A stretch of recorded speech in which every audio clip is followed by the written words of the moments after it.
No, I've had enough time to actually see the mathematics and the physics of the real world, Neo.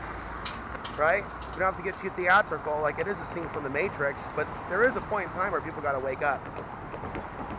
What people don't necessarily understand is that this world has systems in place. You can even call them agents, those that have suffered from the Archon hijack. And when people start sharing their story or their truth, they'll come out and start flapping their wings to attack that person on an individual level. But the real reason they're attacking that person is so that person will shut up about whatever it is that they're talking about.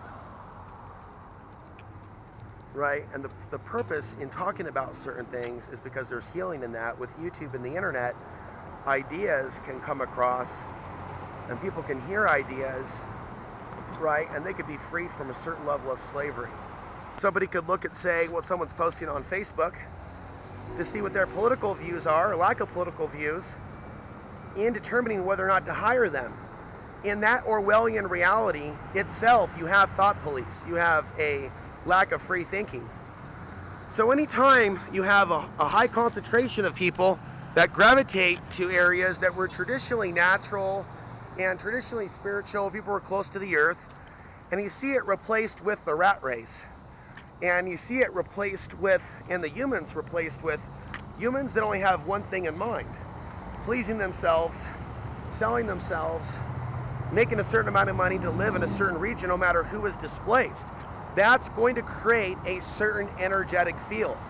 And even if prostitution was outlawed, the fundamental energetic dynamics show that prostitution's actually become very normalized to a certain degree for some people in the modern America.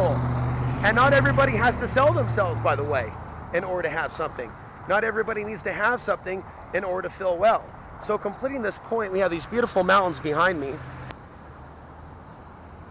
There's a certain amount of energetic contamination if all your food is coming from the corporation, or if all of your money is coming from the corporation, or the military, or money that is allocated for the military-industrial complex. People that are heavily connected with their livelihood, being connected with something unhealthy, isn't a healthy thing for the host. The dark city reality that's existing here, despite the beautiful nature that surrounds you.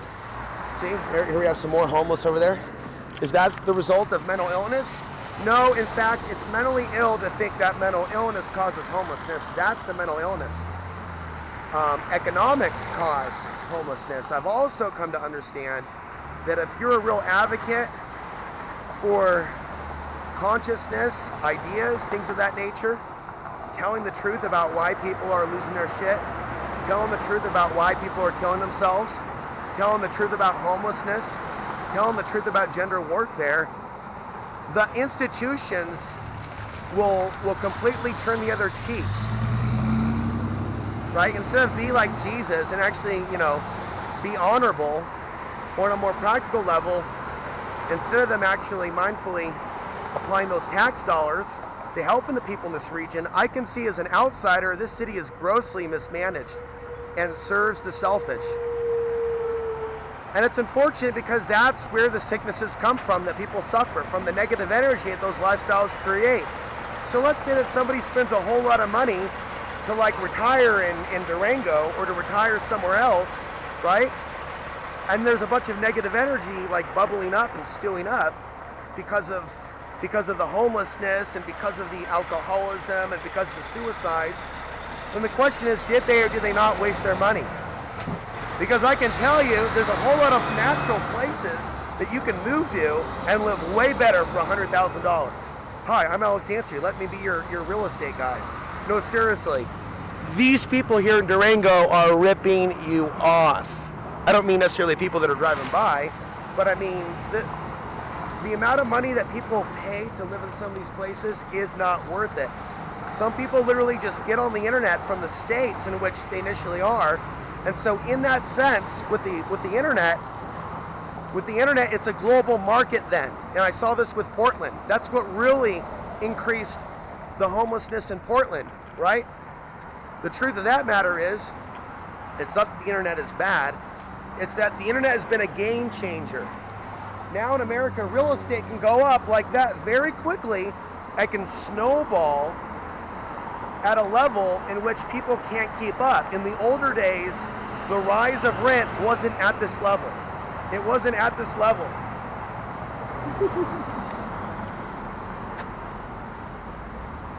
And so that's the first time somebody heard some of the things that I was saying and gave a thumbs up, right?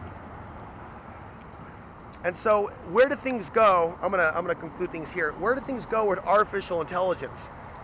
Where do things then go with humans competing against robots and artificial intelligence?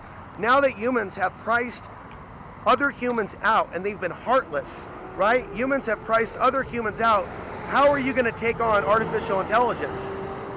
When global corporations set up artificial intelligence to trade stocks and bonds, we'll continue walking back this way, then how are people going to resist something like the Animatrix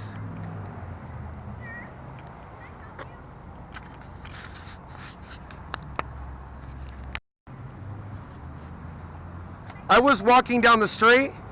I wasn't. Doing a YouTube video talking about real estate, okay. Talking about how are humans going to live in the future. Nothing to do with the bank. Okay. My name's Alex.